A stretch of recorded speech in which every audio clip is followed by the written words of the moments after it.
सभी सभी सावधान हो जाएं। मंगलाचरण यहाँ से प्रारंभ हो रहा है। नमो अरिहंताणं नमो सिद्धाणं नमो आयर्याणं नमो वज्रायाणं नमो लोए सौवसाउणं जो क्रोध मद माया पावन लोभ रूप विभाव है, उनके अभाव स्वभाव में उत्तम क्षमादि स्वभाव है। उत्तम क्षमादि स्वभाव ही इस आत्मा के धर्म है सत्य शाश्वत ज्ञान में निज धर्म शेष अधर्म है। निज आत्मा में रमण संयम रमण ही तप त्याग है। निज रमण आकिंचन्य है, निज रमण परिग्रह त्याग है। निज रमणता ब्रह्मचर्य है, निज रमणता 10 धर्म है। निज जानना पहचानना रमना धर्म का मर्म है। अरिहंत है 10 धर्म धारक, धर्म धारक सिद्ध है। आचार्य है उपचार्य है, मुनिराज सर्व प्रसिद्ध है। जो आत्मा को जानते पहचानते करते रमण, वे धर्म धारक धर्म धन है, उन्हें हम करते नमन, उन्हें हम करते नमन। जी, उत्तम क्षमा धर्म 10 लक्षण के दिवसों में प्रथम दिन ये उत्तम क्षमा धर्म के रूप में हम बनाते हैं, जिसकी रात्रिकालीन बेला में हम सब यहाँ पर उपस्थित हुए हैं। उत्तम क्षमा धर्म या यूँ बोलो उत्तम क्षमा आदि 10 धर्म। दोपहर में हमने चर्चा करी थी कि ये उत्तम क्षमा आदि 10 धर्म कुछ अद्भुत प्रकार के हैं। दोपहर में हमने इस पर बहुत विस्तार से चर्चा करी थी कि ये कुछ अद्भुत प्रकार के हैं, कुछ विशेष प्रकार के, कुछ अलग प्रकार के धर्म हैं, कुछ अलग प्रकार के पर्व हैं। ये इन्हें हम सामान्य पर्वों से तुलना नहीं कर सकते। इन पर्वों की विशेषता क्या है वो हमने दोपहर में चर्चा करी थी। क्यों इनको हम दूसरों से तुलना नहीं कर सकते, इनमें ऐसी क्या विशेषता है। 10 लक्षण महापर्व, इसकी विशेषता के बारे में जो हमने दोपहर में चर्चा करी थी कि ये हमारी आत्मा से संबंध रखते हैं। 3 चीज़ें देखी थी ना, सार्वभौमिक, सार्वकालिक, सार्वजनिक। 3 चीज़ें देखी थी। हर काल में होते हैं, हर भव में होते हैं और हर जीव को होते हैं, क्योंकि हर जीव मतलब हर शरीर के अंदर एक जीव विद्यमान है। हर आत्मा के उत्तम क्षमा 10 धर्म होते हैं। और कैसे होते हैं कि उसमें विद्यमान होते हैं हमेशा से, कभी इनका लोप नहीं होता कि अपन सोचे अभी अपने को उत्तम क्षमा 10 धर्म नहीं है तो शरीर में से कहीं, जीव में से कहीं गायब हो गए होंगे, कहीं किसी भव में छूट गए होंगे कि भाई किसी भव में नारकी बने होंगे तो वहाँ नरक से निकलते समय हमारे या घुसते समय उत्तम क्षमा वाले धर्मों को साइड में रखवा दिया होगा। ऐसा है क्या भाई? वो तो हमारी आत्मा में सदा से विद्यमान है और सदा विद्यमान रहेंगे। बाबूलाल जी, उत्तम क्षमा आदि धर्म आपकी देह में, आपके जीव में, जो देह के अंदर जो जीव है उसमें सदा से विद्यमान है और सदा विद्यमान रहेंगे, कभी नाश नहीं होगा उनका। इतने अद्भुत धर्म हैं, कभी खत्म नहीं हो सकते।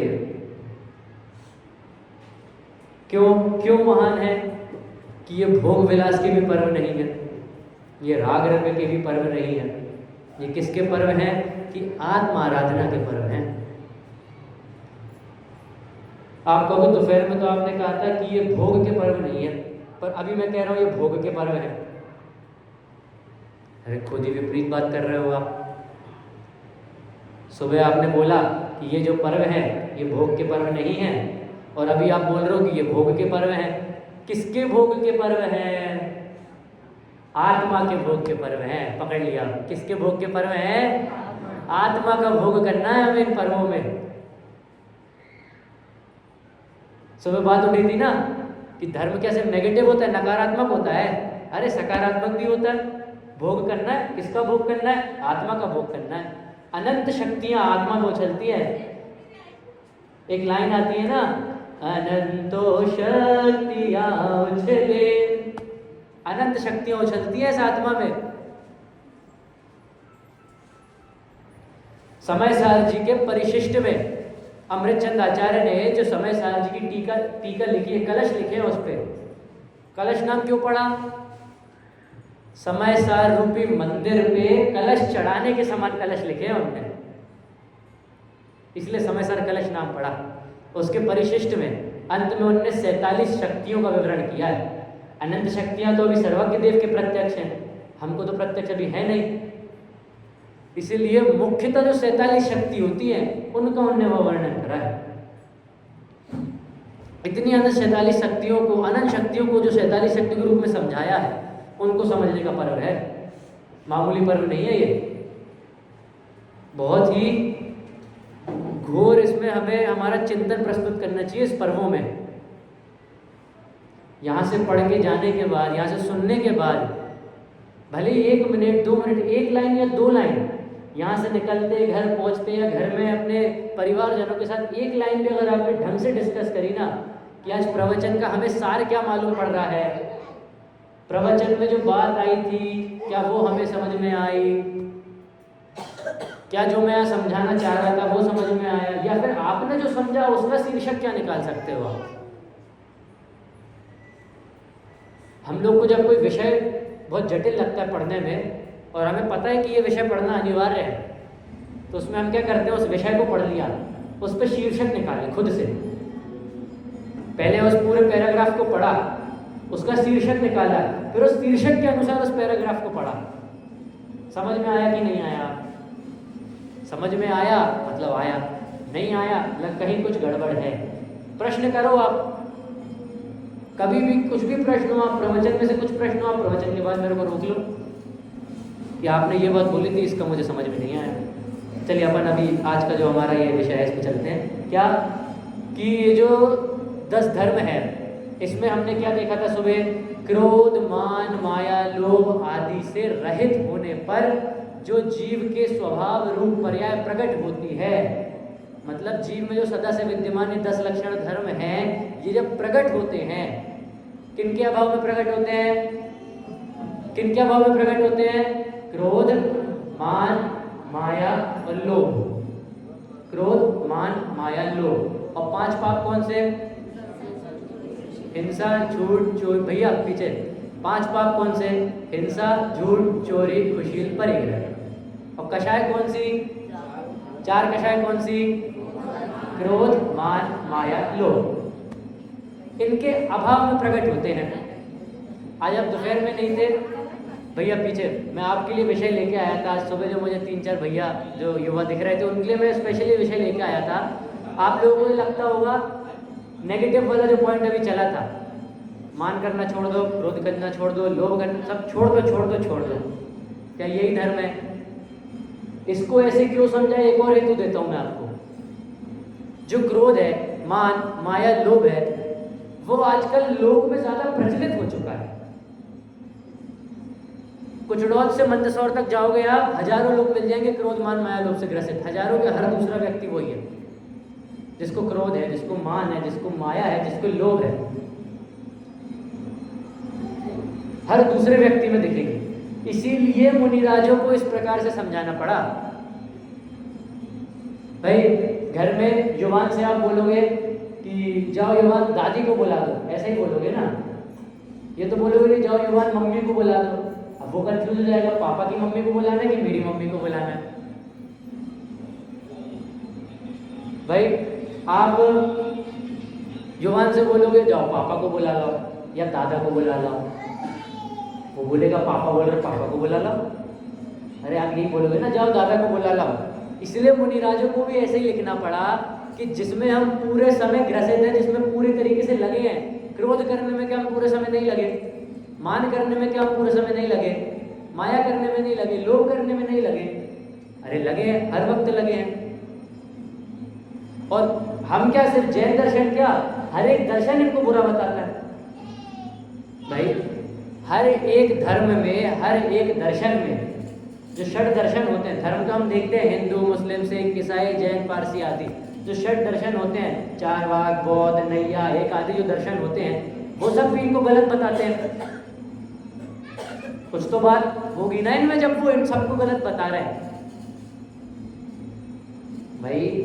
क्रोध, हम तो ये देखें, चोरी करना जैसे है, जैसे उदाहरण लेते हैं, कोई कुत्ता सड़क पे घूम रहा है हमारे घर के बाहर, कोई कुत्ता सड़क पे हमारे घर के बाहर घूम रहा है, हमने उसको उठा के 2 रोटी दे दी, वहीं खड़े होके खाएगा वो हमारे सामने चुपचाप। और वहीं हम रोटी का डिब्बा गेट पे लेके बैठे हैं, वो उसमें से अगर छीन रहा है, चोरी कर रहा है, तो वहां खड़े होके नहीं खा सकता, उसको भाग के जाके खाना पड़ेगा।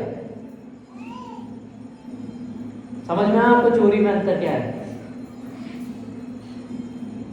भाई। जब पशुओं को, तिर्यंचों को, इन सबको भी समझ आता है कि क्रोध क्या है, पर क्या सिर्फ इतना ही देखना कि मैंने, जैसे आपने बोला कि आपको हर कोई व्यक्ति क्रोधी मान ही लो भी दिख जाएगा, मायाचारी वाला दिख जाएगा, वहाँ भाई साहब खड़े होके बोले कि नहीं मैं क्रोध नहीं करता, मैं तो साहब दिन भर दुकान पे रहता हूँ, मैं कभी क्रोध नहीं करता। अरे क्या, पर वो वास्तविक क्रोध नहीं करते क्या? बाहर में तो आप नहीं दिखाते कि आप क्रोध नहीं कर रहे हो, पर अंदर में तो क्रोध आपको बढ़ता रहता है ना। कोई ग्राहक आया दुकान पे, किराने की दुकान पे कोई ग्राहक आया, बोला कि मुझे 2 किलो चीनी चाहिए। आपने 2 किलो चीनी तोल दी, पैकेट में बांध दी, मतलब सब कर करके उसको हाथ में पकड़ा दी। उसने पकड़ने की जगह अरे नहीं नहीं नहीं 2 किलो गुड़ दे दो, चीनी नहीं 2 किलो गुड़ दे दो। तो क्या उसको चिल्ला के भगा दोगे आप? अरे ग्राहक चला जाएगा और 100 बार नहीं चिल्ला होगा उसको। फिर आपने गुड़ तोल के दे दिया, अरे नहीं नहीं गुड़ नहीं, वापस चीनी दे दो। ऐसा अनेकों बार करने तैयार हो जाओगे आप उसके साथ। क्यों? क्योंकि उससे अभी आपका प्रयोजन है, उससे आपका प्रयोजन सिद्ध होता है भाई। अच्छा, कभी कभी हम ये देखते हैं कि हमने थोड़े से क्रोध का अभाव कर दिया। जैसे मैं बोलूं कि दादाजी आज उत्तम क्षमा का दिन है, आप बोलो कि हाँ हाँ पंडित जी मैंने सुबह से ना क्रोध किया, जो आ रहा था उसको क्षमा करता जा रहा था। हाँ भैया तुम्हें भी क्षमा, तुम्हें भी क्षमा, तुम्हें भी क्षमा, तुम्हें भी क्षमा। और किसी पे क्रोध नहीं किया, कभी क्रोध नहीं किया आज सुबह से लेकर रात तक। तो क्या उत्ता सा क्रोध नहीं करना ये पूरा उत्तम क्षमा वाले क्रोध का अभाव कहलाएगा क्या? नहीं कहलाएगा। क्यों? क्योंकि इस अखंड आत्मा में अंदर तो अभी क्रोध भर के रखा है आपने। सुबह क्या उदाहरण देखा था? सोने के ऊपर किट्ट कालीमा जमी हुई है क्रोध रूपी, वो तो जमी है ना। भले ही एक कोने से थोड़ा सा सोना दिख रहा हो, और बाकी में तो पूरे में अभी वही काली लिपटी हुई है। हमारे अंदर अभी वही सब चीजें उबल रही है ना अंदर। इस उत्तम क्षमा धर्मों में जो उत्तम शब्द लगता है ना, पहले हम तो ये भी कह सकते थे क्षमा, मार्दव, आर्जव, सत्य, शौच। उत्तम क्यों लगाया इनके पीछे? उत्तम लगाने से इसमें क्या अभिप्राय है? बहुत बढ़िया, ये सम्यक दर्शन का सूचक है, सम्यक ज्ञान का सूचक है। जो उत्तम शब्द आता है वो सम्यक दर्शन और सम्यक ज्ञान का सूचक है। और जो ये क्षमा, मार्दव, आर्जव, सत्य, शौच, संयम, तप, त्याग, अकिंचन, ब्रह्मचर्य है, ये किसका सूचक है? सम्यक चारित्र का सूचक है। उत्तम मतलब उत्कृष्ट रूपी, एकदम निर्मल रूपी, साफ सुथरी, क्लीन, नीट एंड क्लीन क्षमा कैसे दिखती है? किस पर्याय में दिखती है? सम्यक चारित्र रूपी पर्याय में झलकती है उत्तम क्षमा। सम्यक दर्शन, सम्यक ज्ञान, सम्यक चारित्र। क्या लिखा तत्वार सूत्रकार ने? सबसे पहला सूत्र सम्यक दर्शन ज्ञान चारित्राणी मोक्ष मार्ग। बिना इन तीनों के मोक्ष नहीं है। और इनकी प्राप्ति से ही क्रोध आदि कषायों का आदि शब्द लगा रहा हूं, सिर्फ क्रोध ग्रहण नहीं करना है। एक और मुख्य बात मैं आज पहले दिन आप सभी को बताना चाहता हूं कि रोज हम जो बात करेंगे ना, जैसे आज क्रोध की कली, कल मान की करेंगे, तो ये नहीं कि कल मान की समझ ली तो बस मान का प्रकरण रखना है, उसके साथ क्रोध को भी जोड़ना है, फिर उसके साथ हमें पिछले दिन के क्रोध को जोड़ना है मान, और मान के बाद आदि लगा रहे हैं तो क्रोध, मान, माया, लोभ सबको जोड़ना है। ऐसा नहीं सोचना है कि आज से हमने क्रोध का समझ लिया, बस आज उत्तम क्षमा कथम, आज मैंने समझा दिया उत्तम क्षमा क्या होती है, तो कल से हम जाके क्रोध कर सकते हैं। आज तो क्रोध नहीं करा ना, आपने समझाया उत्तर समझ लिया, हमने मान लिया, आज तो क्रोध नहीं करा। अरे हर दिन हमें क्रोध नहीं करना, हर दिन हमें उत्तम क्षमा को धारण करना है। क्या है उत्तम क्षमा? असल उत्तम क्षमा क्या है? बस गुस्सा नहीं करना, बस क्रोध नहीं करना, क्या बस यही असली उत्तम क्षमा है? अरे अगर हम मात्र गुस्सा नहीं करना, क्रोध नहीं करना, इसको हम असली उत्तम क्षमा मानेंगे, तो ये चींटी, ये जो अभी ये कीड़ा यहाँ पे आया, खटमल, बिच्छू, पेड़ पौधे, गाय बैल, इन सबके तो उत्तम क्षमा प्रकट होती दिखेगी। सबसे भोले जीव त्रियंचु में तो हम गाय को ही मानते हैं, तो गाय तो उत्तम क्षमा धर्म की धारी है, गाय तो फिर उत्तम क्षमा धर्म प्रकट हो गया? नहीं हुआ। अगर हम मात्र क्रोध करना, मात्र मान करना, बाहर रूप से मात्र इनको करने के अगर हम मानेंगे, तो फिर तो ये सब चींटी, पंखी, मच्छर, इन सबको उत्तम क्षमा धर्म धारण हो जाएगा। पर क्या ये सत्य है? अरे अगर चींटी को उत्तम क्षमा धर्म धारण हो गया, तो चींटी सम्यक दर्शन ज्ञान चारित्र प्राप्त कर ली। अगर वो सम्यक दर्शन ज्ञान चारित्र प्राप्त कर ली होती तो चींटी की पर्याय में थोड़ी होती, सिद्ध पर्याय में विराजमान हुई होती ना। मात्र गुस्सा करना, मात्र क्रोध करना। आप मुझे भैया पीछे आप दो जन बैठे हो, आप मुझे इतना बताओ, जैसे मान लो अपन अब एक उदाहरण से समझते हैं, पहले उदाहरण देखते हैं, उसको फिर अपन सिद्धांत पे घटाएंगे। क्या बात कि आप दोनों रास्ते से जा रहे थे, ठीक है, ऊपर छत से कोई बड़ा चौकोर पत्थर आप दोनों के समक्ष नीचे आ गया, गिर गया। अरे हम दोनों के सामने किसने पत्थर फेंका है? अभी आज जाके देखते हैं उन्हें। दोनों ने पत्थर उठाया, ऊपर गए, और ऊपर दारा सिंह जी कसरत कर रहे थे। अब दारा सिंह जी कोई ना जानता हो तो भाई कोई अच्छा हष्ट पुष्ट पहलवान जो है वो कसरत कर रहा था। तो वहां जाके कैसे, अरे पहलवान जी आपका पत्थर नीचे गिर गया था, ये लो आप।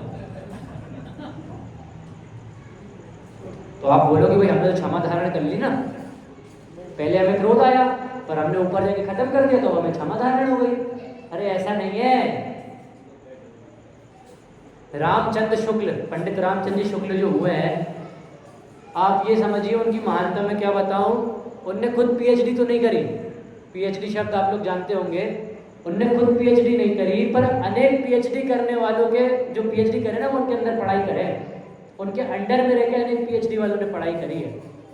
उन्होंने अपने निबंध में क्रोध के ऊपर उन्होंने निबंध लिखा है, उसमें उन्होंने क्या बात लिखी कि ये जो क्रोध धर्म है, ये जो क्रोध उत्तम क्षमा जो धर्म है, इसका अभी अभाव है। क्यों? क्योंकि हमारे ऊपर क्रोध है। और आप बोलो कि मैंने तो क्रोध का अभाव कर दिया, जो अपन ने उदाहरण देखा था ना दुकान का, कि मैंने बाहर से तो क्रोध का अभाव कर दिया, अब मुझे क्रोध नहीं है, मतलब उत्तम क्षमा का धारी हो गया है। मुझे क्रोध नहीं है मतलब उत्तम क्षमा का धारी हो गया ना। अरे अभी तो देखा ऐसा नहीं है। क्यों? क्योंकि उसके अंदर अभी क्रोध का बाप बैठा है। कौन?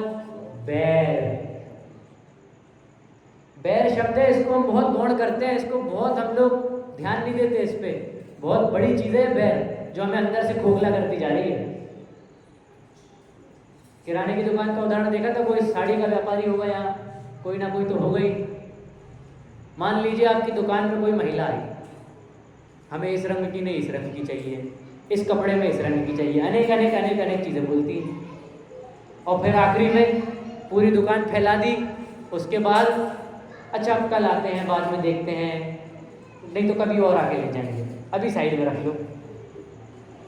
उस समय तो दुकानदार ने कुछ नहीं बोला, पर अंदर ही अंदर क्या चल रहा था, अंदर ही अंदर क्या चल रहा था, अगर अभी मैं दुकान पे नहीं होता और ये मेरे ग्राहक नहीं होते तो देख लेता इनको। ऊपर दारा सिंह मिला था अपने को छत पे, अगर वो दारा सिंह नहीं होता, कोई पतला पहलवान होता ऐसे हड्डी फुसड्डी सा, तो उसको अपन वहीं निपटा देते। पर दारा सिंह जी तो मन में क्या बैर बांध लिया, या तो मेरी जिस दिन बॉडी बन जाएगी या मेरे साथ ऐसे कोई 10-15 दोस्त मेरे होंगे तब मैं इनको देख लूंगा। मन में क्या हुआ, बैर बोलते गए, मन में उस बैर को जमाते गए। बाहर तो मैंने क्षमा धारण कर ली, बाहर तो मैंने बोल दिया कि हाँ हाँ अब मैं क्रोध नहीं करूंगा, अब मैं क्षमा का धारी हूँ, उत्तम क्षमा धर्म का धारी हूँ। पर अंदर में क्या कर रहे हैं, बैर को बढ़ाते जा रहे हैं, बैर को लाते जा रहे हैं। अरे वास्तव में क्रोध हमने कर दिया ना तो वो ज़्यादा सरल है, और क्रोध का बैर बना के रख लिया तो वो ज़्यादा विकल है। कैसे, किसी ने आपसे कुछ अपशब्द बोले, आपसे कोई लड़ाई कर रहा है, क्रोधवश आके पलट के आपने तुरंत उसको 2 अपशब्द और बोल दिए, ये तो हो गया क्रोध, जो बुरा है ही। कंपेयर कर रहा हूँ, इसका मतलब ये नहीं कि क्रोध अच्छा है, बैर बुरा है, क्रोध अच्छा है। आपसे किसी ने 2 अपशब्द बोले, आपने पलट के जाके उसको 2 अपशब्द और बोल दिया, ठीक है, वो हो गया क्रोध। और पलट के आप उसको 2 अपशब्द और नहीं बोल सकते, आपने क्या धारण कर लिया, बैर। अब आप क्या करोगे, प्लानिंग, अंदर रणनीति बनाओगे। अभी तो मैं इसको अपशब्द नहीं बोल पाया, पर आगे जाके ऐसा ऐसा करूंगा। मन में बैठा लिया ना कि अभी तो मैं इसके साथ ऐसा नहीं कर पाया, पर आगे जाके ऐसा ऐसा अवश्य करूंगा। कितनी बड़ी चीज होती है भाई। हम कितने पुराने उदाहरण देखे, महाभारत क्या बैर के कारण नहीं हुई? हिंदू महाभारत में हम देखें तो क्या नाम था उनका स्त्री का, जिनने दुर्योधन से या किसी से बोल दिया था, द्रौपदी ने, अंधे का पुत्र अंधा। वहां तो कुछ नहीं बोला, मन में क्या बांध लिया, बैर बांध लिया। रणनीति बनाई कि जब मैंने इनके 5 पांडवों को हरा दिया, 5 पांडव अभी हार गए मेरे से शतरंज में, तो अब फिर उन्होंने द्रौपदी को बुलाया। फिर वहां पे वो बैर का बदला निकला और कितनी लंबी महाभारत चली, न जाने कितनी जीवों की उसमें हत्या हुई, कितने जीव बेमतलब ही उसमें पिसे। ये होता है बैर। और हम जगत में देखते हैं कि जो बैर का धारी होता है, जो क्रोधी व्यक्ति होता है, जिसको खूब क्रोध अंदर भरा होता है, वो कभी अपनी खुद की गलती स्वीकार नहीं करता। ये बात आपने भी कभी ना कभी नोटिस की होगी, जिस व्यक्ति को अत्यधिक क्रोध अंदर में होता है वो कभी खुद की गलती नहीं देखेगा। जैसे मान लीजिए यहाँ पे किसी घर का उदाहरण लेते हैं, एक रास्ते में कांच का गिलास रखा है, सेठ वहां से निकला, सेठ के पैर से वो कांच का गिलास टकराया और टूट गया, भड़क गया। अरे रास्ते में किसने कांच का गिलास रख दिया, मेरे रास्ते में किसने कांच का गिलास रख दिया। नौकर को बुला के डांट दिया, तो ये काम करते नहीं बनता, मेरे रास्ते में तूने कांच का गिलास रख दिया। अच्छा अब मान लीजिए कि वो गिलास खुद सेठ जी ने रखा हो और फिर उनके पैर से टकरा गया हो थोड़ी देर बाद, तो क्या फिर क्रोध करेगा? पीछे माता जी, फिर क्रोध करेगा, क्या बोलेगा, अरे मैंने रखा था तो क्या हुआ, तुझे क्यों रखा है, तू हटा नहीं पा रहा था इसको, तू हटा देता, मेरे से रखा रह गया तो। भाई यही बोलेगा ना, जिसके अंदर क्रोध उमड़ उमड़ के भर रहा है वो तो यही बोलेगा, तू हटा देता ना, तुमने क्यों नहीं हटाया। तो ये तो हम मामूली, जिनको क्रोध एकदम अत्यधिक भरा हुआ रहता है उनके अंदर ही हमें प्रवृत्ति देखने मिल जाती है कि वो कभी भी खुद की गलती नहीं मानते। अच्छा अब कभी कभी हमें ऐसा भी देखने मिलता है, चलिए मैं आपको मेरे वृत्तांत से सुनाता हूँ। हमारे गुरुजी ने हमें सुनाया था, आप सभी उन्हें जानते हो कि पंडित संजीव कुमार जी गोदा, उनके प्रवचन आप सभी ने कभी ना कभी सुने होंगे। इस धर्म को समझाते हुए वो उनका एक उदाहरण हमें देते थे। उनके पड़ोस में कोई बच्चा रहता था, वो खूब परेशान था। मेरे मम्मी पापा मुझे रोज़ डांटते हैं, मेरे मम्मी पापा मुझे रोज़ मारते हैं, वे मुझसे प्यार नहीं करते, मैं घर छोड़ के चला जाऊँगा, पुलिस में कंप्लेंट कर दूंगा, ऐसा वैसा सब चीज़ें बोलता था। तो उनको क्या समझाया उस बच्चे को, तू जा, तेरे पापा जब तुझे मारे या तेरे पापा जब तुझे डांटे तो एकदम से बेहोश होगा, बेहोश होने का नाटक कर, तू देखेगा कि वो तुरंत तुझे उठा के लेके हॉस्पिटल भागेंगे। अगर अंदर में भी क्रोध विद्यमान होता तो वो ऐसे ही नहीं छोड़ देते अपने बच्चे को। ये तो मैं लौकिक उदाहरण दे रहा हूं आपको। उत्तम क्षमा धर्म के लिए जो लौकिक उदाहरण दे रहा हूं मैं आपको, इसको हम समझें कि बाहर जो हम वस्तु क्रिया आदि में दिखा रहे हैं वो असल नहीं है। जो बैर की बात हमने समझी ना, जैन दर्शन में उसके लिए शब्द आता है अभिप्राय। अभिप्राय जो है वो हमारा शुद्ध होना चाहिए। जब तक हमारे अभिप्राय में बात शुद्ध नहीं होगी, सही नहीं होगी, तब तक वो कुछ काम की नहीं रहेगी। भाई मेरे अभिप्राय में क्या है वो तो मुझे ही पता है, आप कैसे बता सकते हो? भाई मैं यहाँ पे 10 दिनों के लिए आया,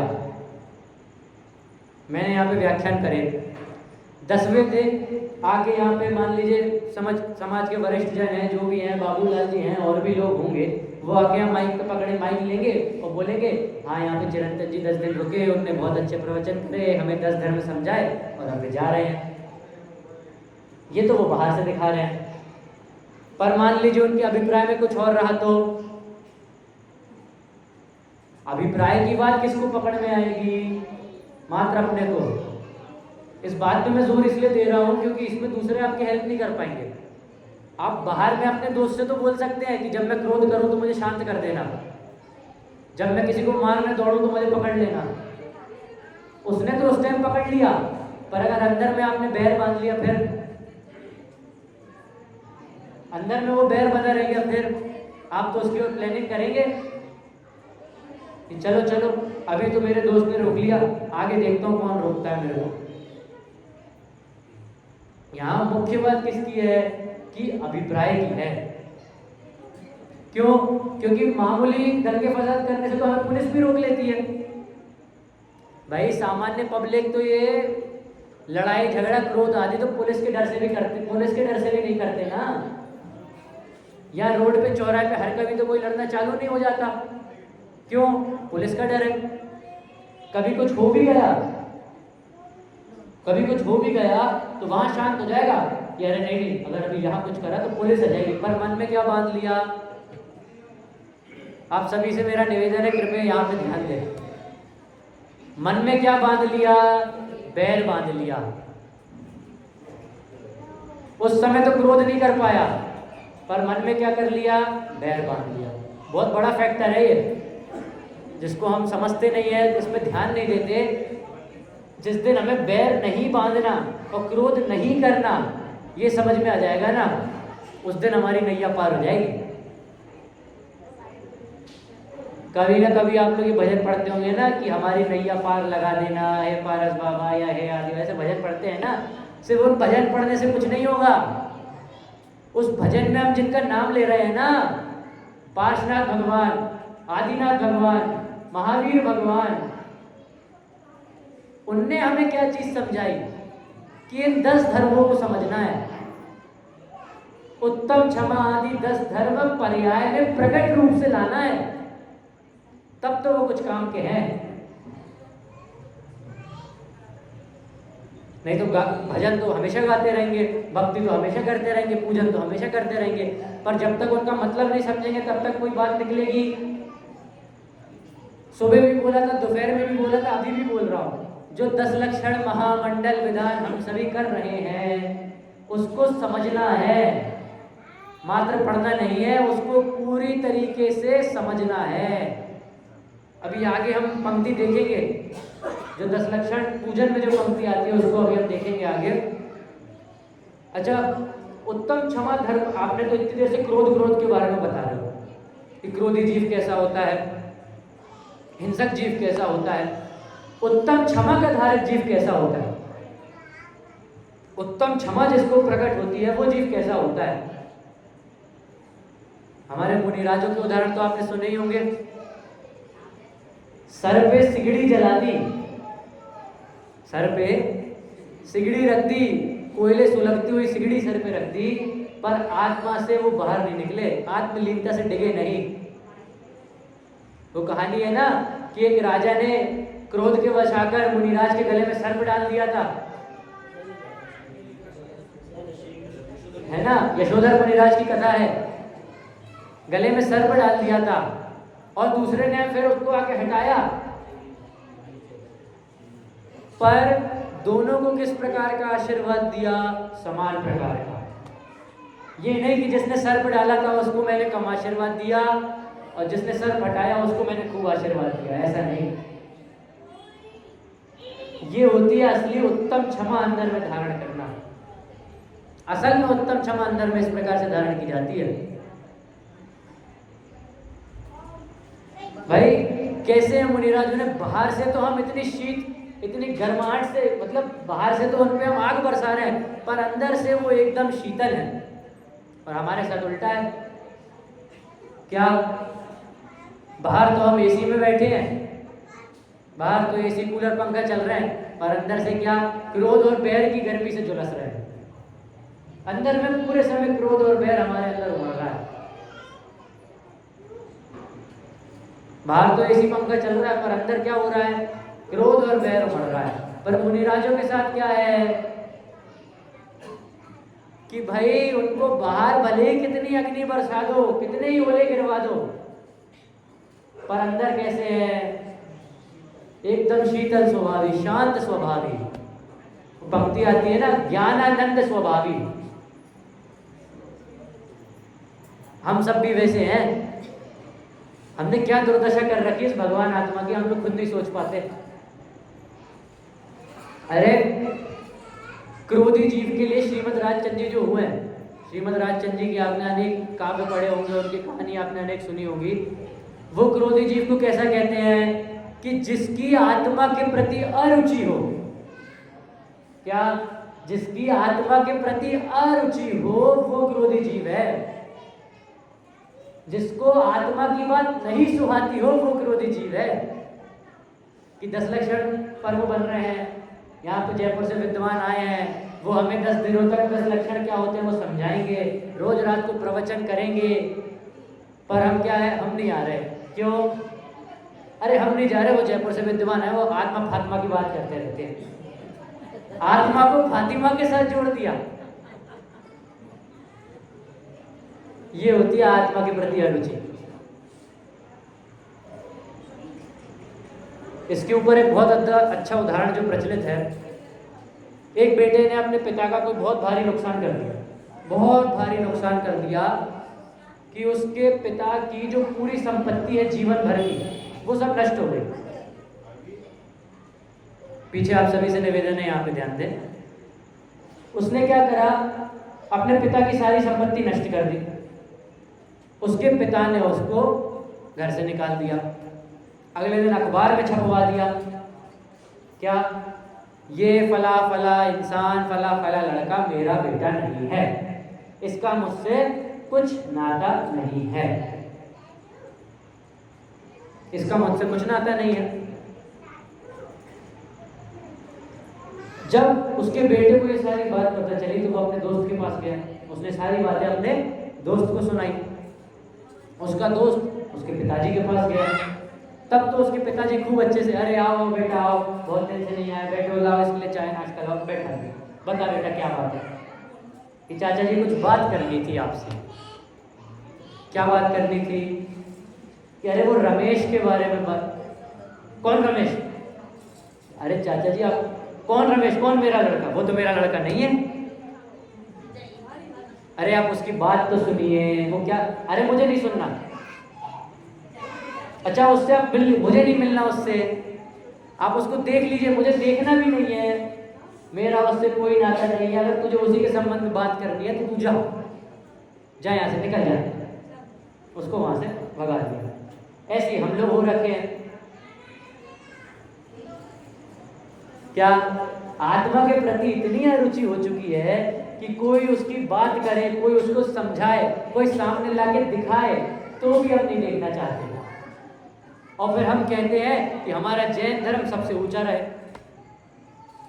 अरे जब तक जैन धर्म को ही नहीं समझोगे, हमें समझाना क्या चाहते हैं, बताना क्या चाहते हैं वो ही नहीं पता चलेगा, तो कहां से जैन धर्म को ऊंचा कर पाओगे? जब तक इन उत्तम क्षमा आदि 10 धर्मों को नहीं समझोगे तो कहां से जैन धर्म को ऊंचा कर पाओगे?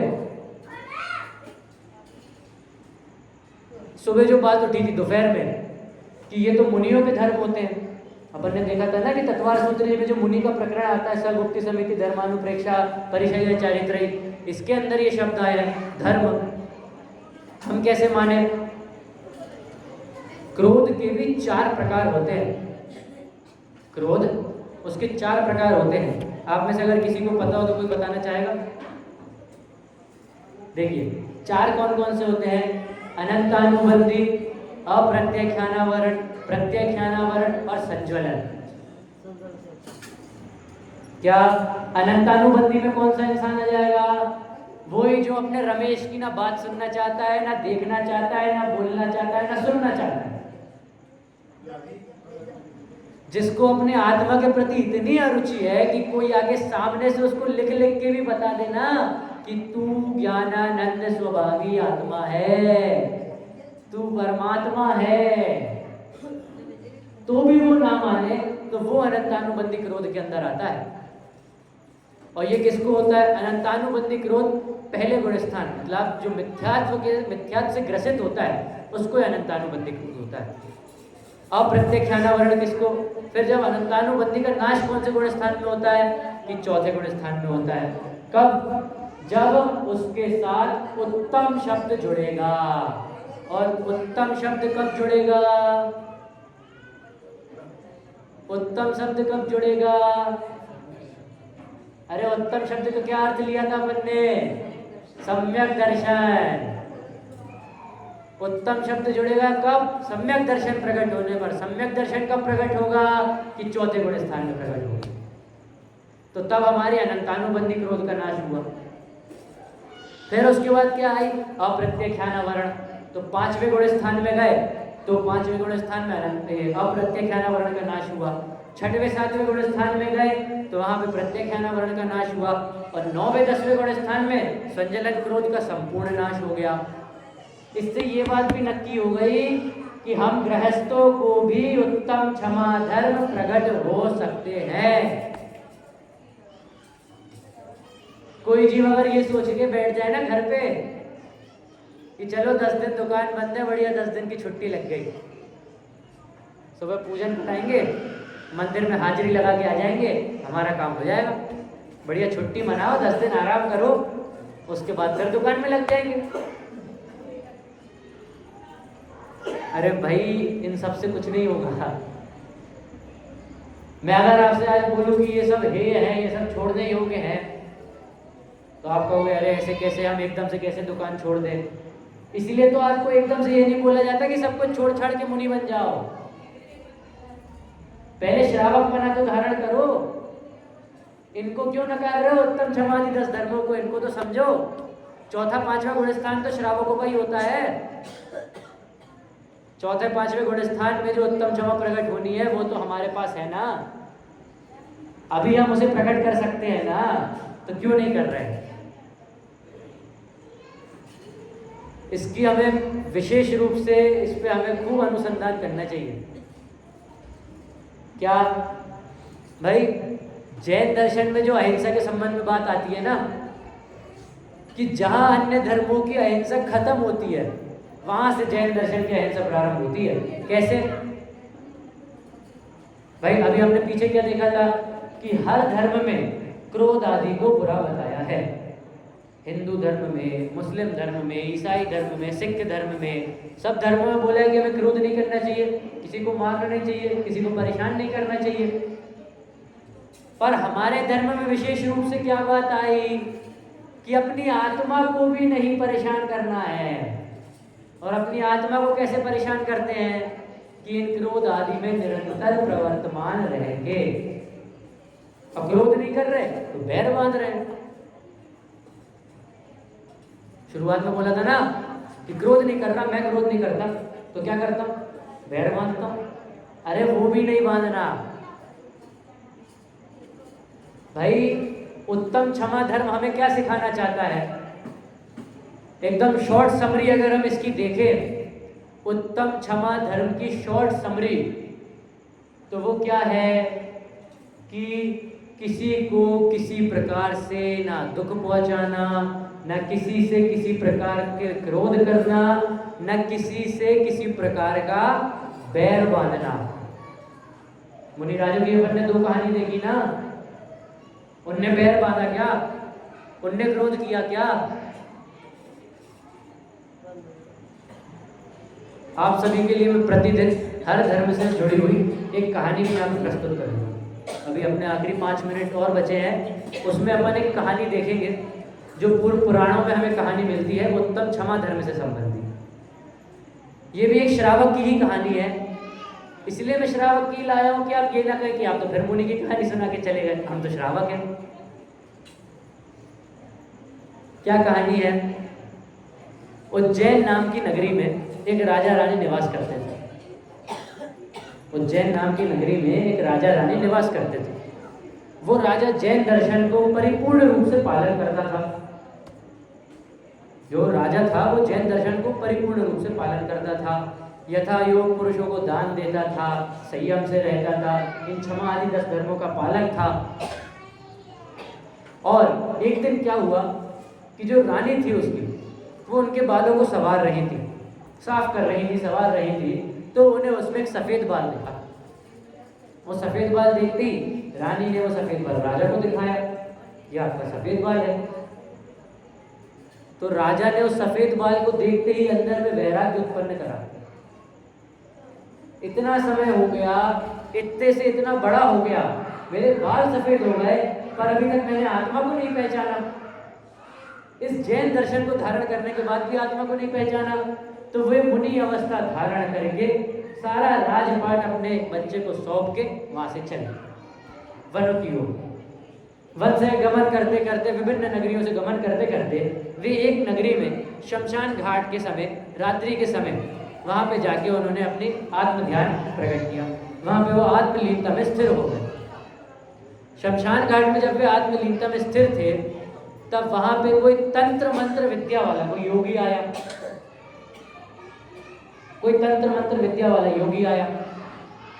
ये पीछे अगर हो सके तो थोड़ी देर के लिए शांत करें। तंत्र मंत्र विद्या वाले योगी को क्या, उसकी तंत्र की सिद्धि के लिए 3 लाशों की आवश्यकता थी। और मुनिराजों के संबंध में तो हम जानते ही हैं कि चाहे कितनी बारिश हो जाए, कितने ही ओले गिर जाए, कितनी धूप पड़ जाए, वे टस से मस नहीं होते। वे निरंतर अपनी आत्मा के ध्यान में लीन रहते हैं।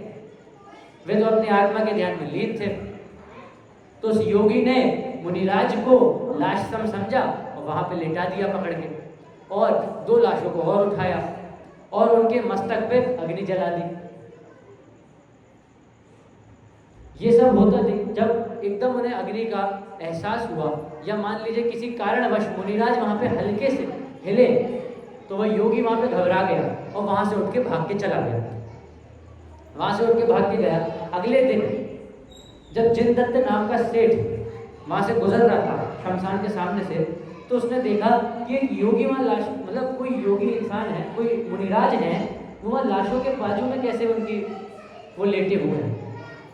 वो देख के जिनदत्त सेठ घबरा गए, पर मुनिराज तो अपने आत्म ध्यान में लीन थे। उन्हें तो बाहर के, वो तो उसको भाई उपसर्ग मान रहे थे ना अपने पे।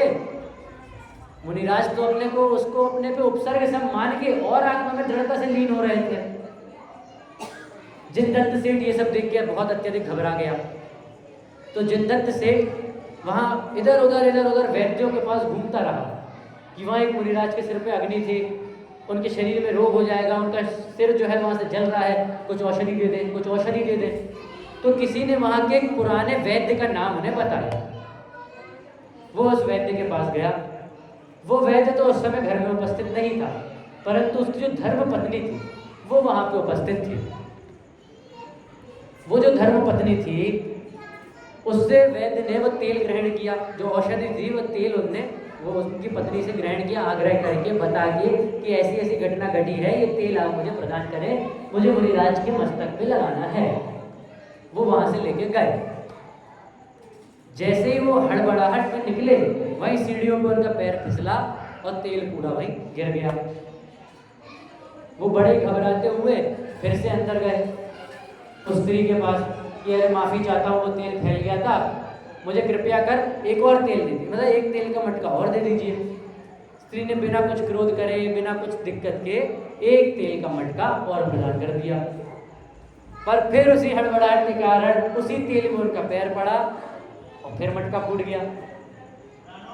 फिर वो अंदर स्त्री के पास गए और बोले कि निवेदा ने मेरे को एक मटका और प्रदान करे, ऐसी ऐसी बात हो गई है, बड़े नम्र भाव से। तो स्त्री ने बोला चिंता ना करें, ये लीजिए अगला मटका, ले जाइए। तो वो पुरुष जो जिंदत सेठ था वो बड़ा आश्चर्यचकित हो गया कि अरे मैंने इसके 2 तेल के मटके फोड़ दिए और इसको जरा सा भी क्रोध नहीं आया, तो जरा सी भी दिक्कत नहीं हुई, ऐसा कैसे हो सकता है? उसने पूछ लिया कि भाई माता जी आप मुझे ये बताएं कि मैंने आपकी 2 तेल के मटके फोड़ दिए, इतनी सब बातें हुई, आप मेरे पे जरा सा भी गुस्सा क्यों नहीं हुई? तो फिर उस स्त्री ने अपनी पूर्व कहानी बताई, शादी के पूर्व की कहानी बताई। क्या वो स्त्री छोटे से बहुत तीव्र गुस्से में रहती थी। जो वो लड़की थी छोटी उम्र में, वो बहुत गुस्से में रहती थी। कोई उससे तू शब्द बोल देता था तो वही लड़ाई झगड़ा करने लगती थी। उसके पिताजी को ये बात बिल्कुल पसंद नहीं थी, तो उसके पिताजी ने पूरे गांव में ढोल पिटवा दिया कि कोई भी मेरी बेटी को तू मत बोलना। पर उसके बाद क्या उल्टा हुआ कि पूरे गांव वाले उसको किस नाम से पहचानने लगे? तुकारी। तुकारी नाम से बुलाने लगे। तो सबसे खूब गुस्से में रहे, खूब आक्रोश में रहे, खूब क्रोधित रहे। एक दिन वहां पे कोई पुरुष आया जिसकी शादी कई समय से नहीं हो रही थी। उसको ये सब बात पता चली। उसने बोला कि हाँ मैं कभी आपसे तू नहीं बोलूँगा। ऐसा सब बोल के उनका विवाह हो गया। जब उनका विवाह हुआ तो कई समय तक तो उस पुरुष ने तू नहीं बोला। और एक दिन रात को जब वो घर विलंब से आया तो वे तो अंदर सो रही थी, जो उसकी स्त्री थी। वो खूब देर तक गेट खटखटाता रहा। स्त्री ने तो गेट खोला नहीं, तो उसके मुंह से तू निकल गया। अरे तू क्या कर रही है अंदर, गेट खोल। बस स्त्री तो गुस्से में आ गई, तू कैसे बोला? वहां उससे लड़ने लगी। उससे लड़ झगड़ के वहां से वो भाग गई, घर छोड़ के चली गई।